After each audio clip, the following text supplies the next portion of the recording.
Audio Jungle.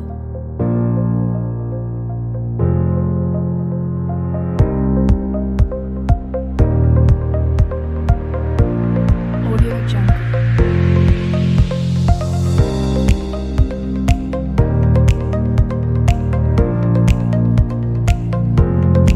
Audio Jungle.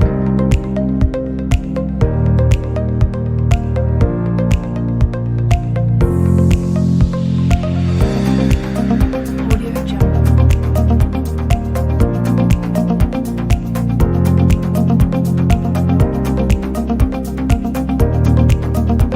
Audio Jungle. Audio Jungle.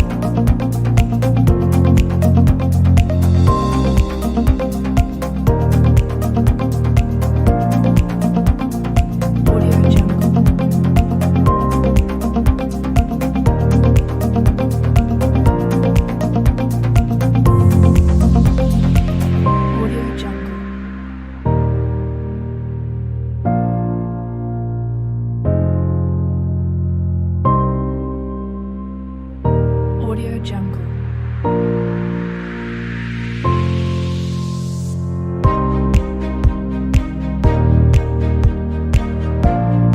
Audio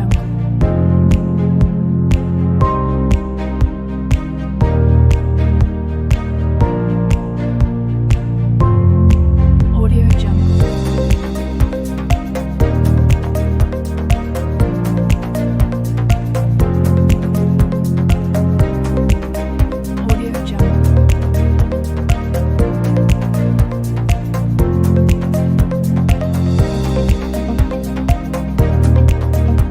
Audio Jungle. Audio Jungle.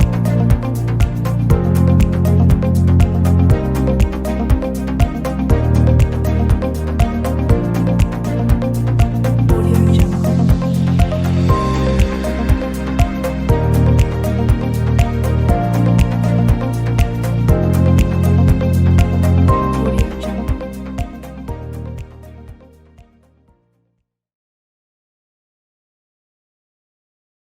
Kita waktunya sebentar untuk wawancara. Boleh. Mungkin boleh perkenalan dulu di kamera, namanya siapa? Perkenalkan, nama saya Farah Sagita, yang dipanggil Rara. Oke, di wawancara kali ini aku mau tanya nih, kamu tahu nggak toko yang namanya Aspiasia of Miletus? Gak tahu sih. Oh nggak tahu ya? Iya. Oke, terima kasih. Iya. Iya, kamu boleh minta waktunya sebentar untuk wawancara? Ya, boleh. Mungkin boleh perkenalan dulu di kamera, namanya siapa? Kenalkan, nama saya Ilmu Samira. Oke, di wawancara ini aku mau tanya nih, kamu pernah dengar nggak toko yang namanya Aspiasia of Miletus? Nggak pernah dengar sama sekali ya? Oke, terima kasih. Boleh perkenalan dulu di kamera, namanya siapa? Nama aku Eza.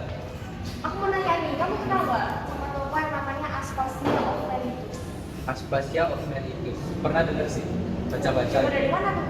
Ya baca-baca di internet. Oh, soalnya aku tadi nanya beberapa orang nggak ada yang tahu sih. Apa yang kamu tahu tentang Aspiasia of Miletus? Jadi si Aspiasia ini salah satu cewek yang percaya kalau misalnya demokrasi itu harapan. Harapan buat mewujudkan suatu keadilan sosial dalam negerinya. Gitu. Wih, bener banget sih. Aku juga baca-baca juga tentang itu, sekitar tentang itu. Memang orang ini itu orang hebat. Wanita tapi kayak di tengah-tengah laki-laki yang hebat itu ada seorang wanita yang Punya pemikiran luas gitu. Bener banget. Ya. Terima kasih. Sama-sama. Sama sebentar untuk wawancara. Dia boleh perkenalan dulu di kamera, namanya siapa? Saya Feli. Oke, aku mau nanya nih, kamu kenal nggak sama toko yang namanya Aspiasia of Miletus? Pernah denger sih, tapi nggak tahu. Duh, kamu dari mana? Baca-baca. Baca-baca dari IG, dari sosial media. Tapi kurang tahu tentang detailnya gitu ya? Ya, kurang tahu. Oke. Soalnya nggak baca detail. Terima kasih. Ya. Boleh minta waktu ya sebentar untuk wawancara? Boleh. Mungkin boleh bisa perkenalan dulu karena namanya siapa? Perkenalkan, nama saya Devi. Aku mau nanya nih di wawancara ini, kamu kenal nggak sama toko yang namanya Aspiasia of Miletus? Nggak tahu. Oh nggak pernah kenal, nggak pernah dengar sama sekali ya? Belum. Oke, terima kasih. Aspiasia was born probably no earlier than 470 BCE. in the Ionian Greek city of Miletus.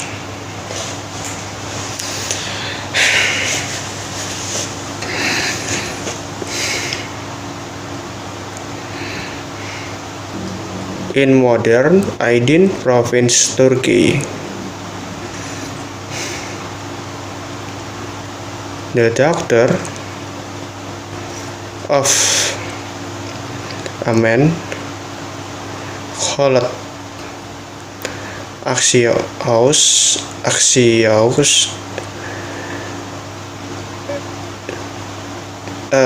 Scholias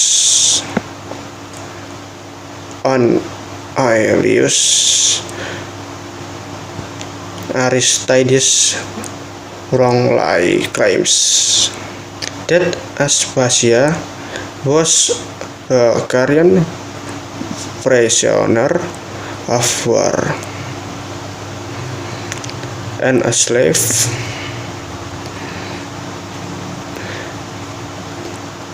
This is perhaps due to confusions with the concubine of Cyrus the Younger.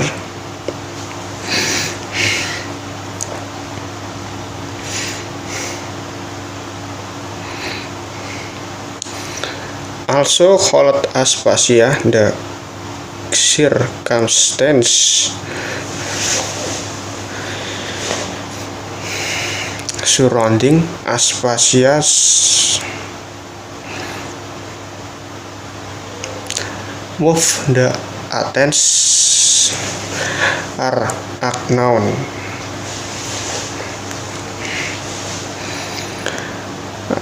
Aspiasia was portrayed in old comedy as a prostitute and madam.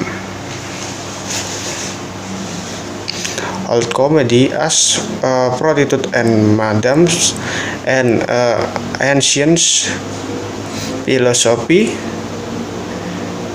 as a teachers, the rhetoricians. She has continued to be a subject of both visual and literary artists.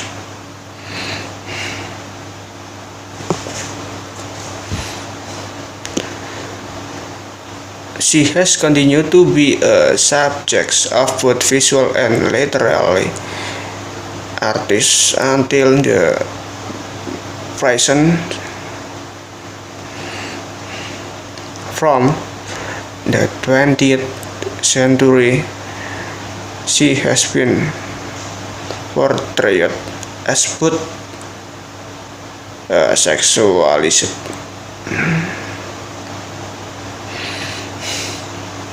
and sexually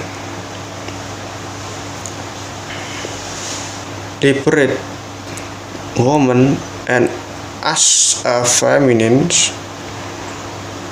role model, fighting for women's right in ancient Athens. For women's rights in ancient Athens, Aspiasia met and began a relationship with the statesman Pericles. Is it uncertain how they may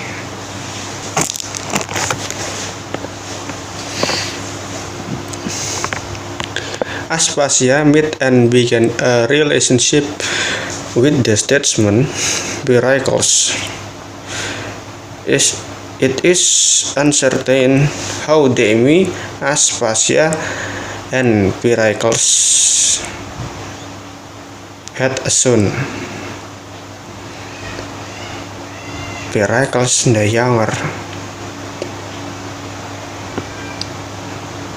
He born no later than 440 and 39 BCE. At the time of Pericles the Younger's birth,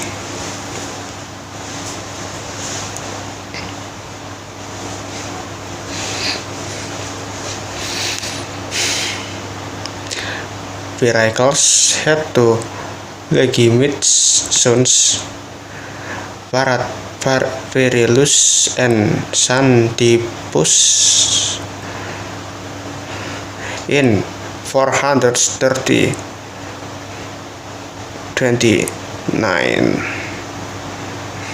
after the death of his two elder sons,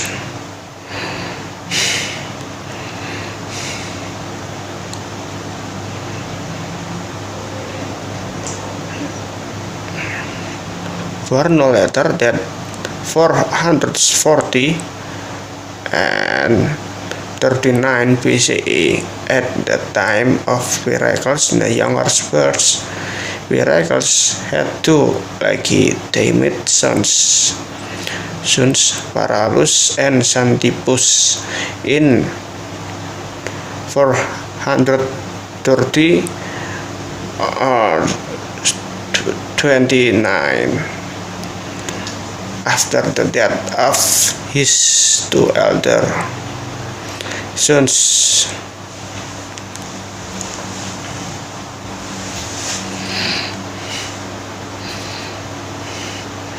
Pericles proposed an amendments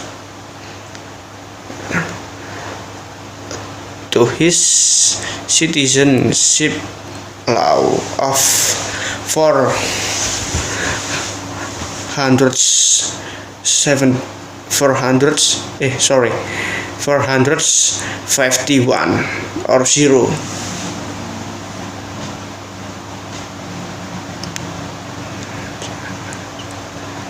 which would have made Pericles the Younger able to become a citizen and inherit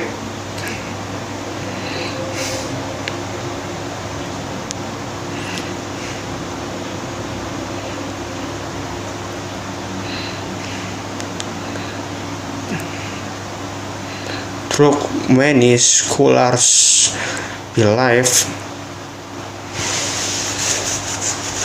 believe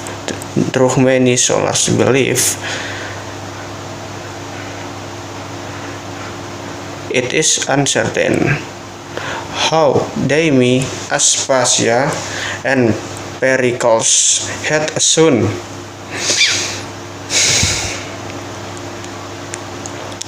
Pericles the Younger, born no later than 440 underline 39 BCE.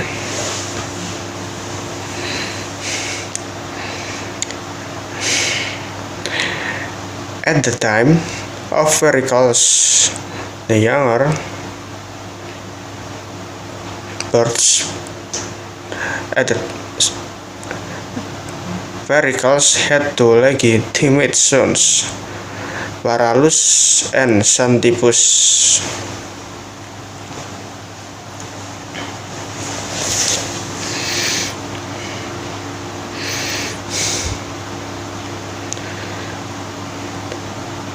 After the death of these two elder sons, Pericles proposed an amendment to the citizenship law of 450 underline 0, which would have made Pericles the younger able to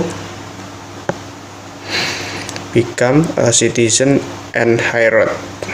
Many scholars believe that this was specifically for Pericles.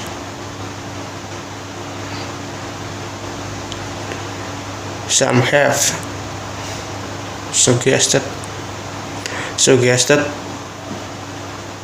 that a more general, which would have made Pericles the younger able to become citizens and inherit. Though many scholars believe that this was specifically for Pericles. Some have suggested that more general acceptance was introduced in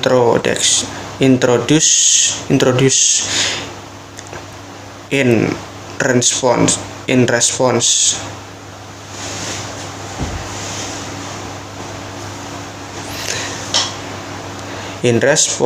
to the effect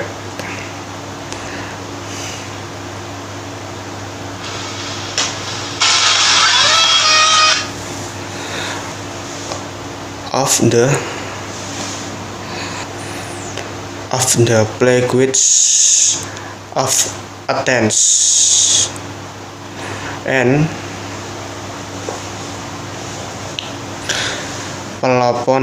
Peloponnesian War. Peloponnesian War on citizen families. Hello everyone, I'm Miss Lilioni and I'm gonna tell you a little story about Aspiasia of Miletus. Aspiasia was born to a high-ranking family in the town of Miletus, where Thales was also born, around 470 BCA. Details of her early life are hazy and many of the accounts we have are unreliable, but it is likely that sometime around 450 BCA she moved to Athens, fleeing political unrest, and in Athens she was classified as a resident alien and lacked the rights of a citizen. It is possible that in Athens, Aspiasia worked as a hetaria, a high-class female companion to powerful men. The role of the hetaria was not just to provide sex, but also intellectual companionship, conversation, and emotional support. This meant that many hetaria were among the most highly educated women in Athens, and some gained considerable wealth and political power. But as with all accounts of women philosophers in history, we would do well to know that they take claims like this with some skepticism, and they may be a reflection of the truth. But equally, they may be the attempts of later writers to discredit women philosophers. Coming back to more solid historical ground, it is clear that once she was in Athens, Aspiasia entered into a long-term relationship with the statesman and military general Pericles. As Aspiasia was an outsider, they could not have their union recognized in law, so it was not a legal marriage. Nevertheless, Aspasia's long-standing relationship with Pericles may have given her a degree of protection and access to Athenian high society. This is how she came into contact with the philosopher Socrates. The role of the hetaira was not just to provide sex, but also intellectual companionship, conversation, and emotional support. This meant that many hetaira were among the most highly educated women in Athens, and some gained considerable wealth and political power. But as with all accounts of women philosophers in history, we will do well to take claims like this with some skepticism.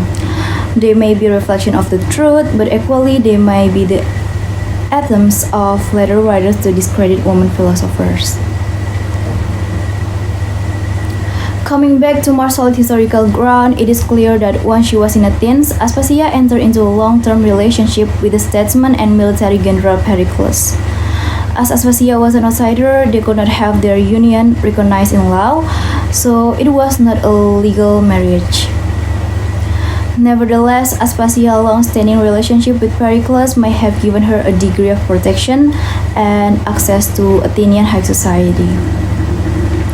This is how she came into contact with the philosopher Socrates, who, according to the account left by Plato, regarded her as his teacher. If one thing is clear from contemporary accounts, it's that Aspasia was a controversial figure, as was her relationship with Pericles, and both she and Pericles were often the object of criticism and attack. And in the year of 429 BCE, plague swept through Athens. Pericles watched many of his family members die, and then he too succumbed. After the death of Pericles, Aspasia continued to live in Athens. But it seems that after her partner's death, she was further away from the centers of power. Our knowledge about her life is as uncertain and fuzzy as the knowledge we have of her early life. It's likely that she died around the year of 400 BCE, a couple of years before the death of Socrates. Aspasia was famous chiefly as a rhetorician. Rhetoric is the art of observing in any given case the available means of persuasion, and according to the tradition, Aspasia was such a compellingly persuasive speaker that she taught both Pericles, the great military general, and Socrates, the great philosopher, how to speak persuasively and how to win others over.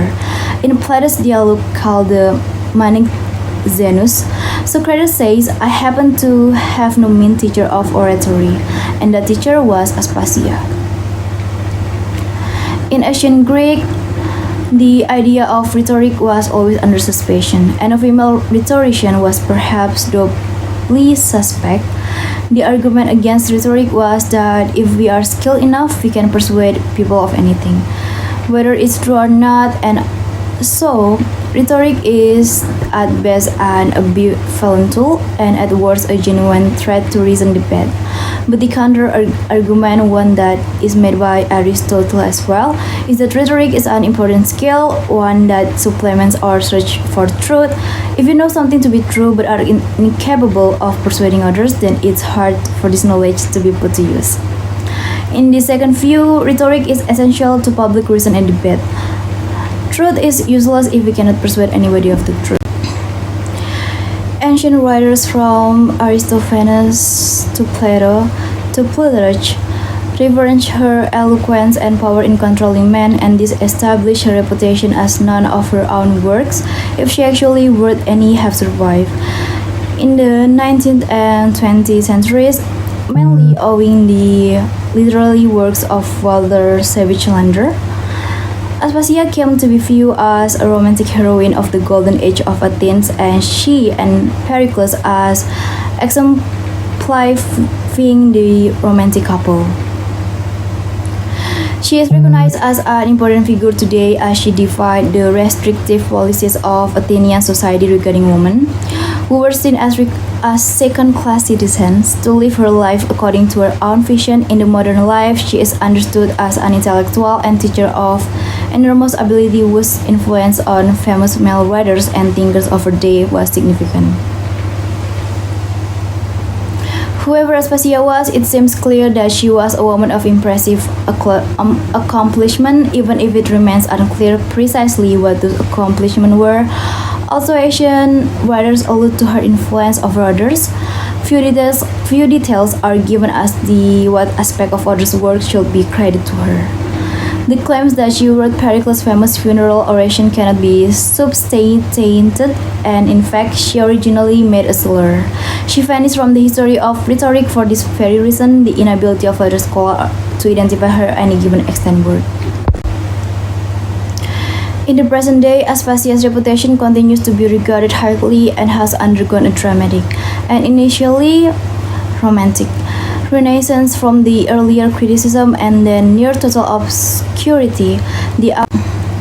In ancient Greece, the idea of rhetoric was always under suspicion, and a female rhetorician was perhaps doubly suspect. The argument against rhetoric was that if we are skilled enough, we can persuade people of anything, whether it's true or not, and so rhetoric is at the best of a bivalent tool, and at the worst a genuine threat to reason debate. But the counter-argument, one that is made by Aristotle as well, is that rhetoric is an important skill, one that supplements our search for truth. If we know something to be true but are incapable of persuading others, then it's hard for this knowledge to be put to use. In the second view, rhetoric is essential to public reason and debate. Truth is useless if we cannot persuade anybody of the truth.